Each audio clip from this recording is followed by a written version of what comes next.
Par rapport à la question des investissements, ce que j'ai constaté, c'est que le grand sport des agriculteurs et de leurs conseillers, c'est de tout faire pour payer le minimum de prélèvements obligatoires, impôts et cotisations sociales. Et pour ça, l'outil royal, c'est l'investissement. Et ça peut aller à contrario des intérêts à court terme des agriculteurs, puisqu'ils ont moins de disponibilité et ils immobilisent de l'argent, parfois inutilement.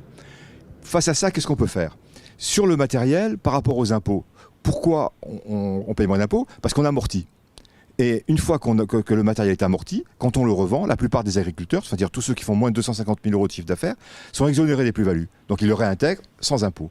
Une des solutions, ce serait de jouer sur la durée d'amortissement pour que l'amortissement comptable corresponde au vieillissement réel du matériel.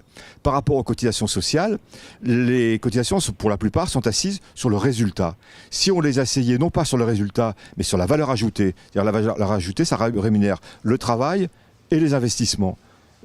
On ne pourrait plus jouer sur les investissements pour diminuer les cotisations sociales. Bien sûr, il faudrait baisser le taux et puis réintégrer les salaires payés pour que l'emploi ne soit pas pénalisé. Mais ça serait une façon de ne plus utiliser les investissements comme optimisation des prélèvements obligatoires. La fiscalité pousserait-elle au crime ?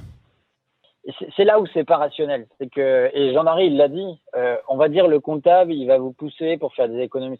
Alors, moi, j'aime bien dire que le patron dans la ferme, c'est pas le comptable, c'est l'agriculteur. Et qu'à un moment donné, si c'est le comptable qui décide, il faut se poser la question du patron. Est-ce que c'est un patron sur la ferme?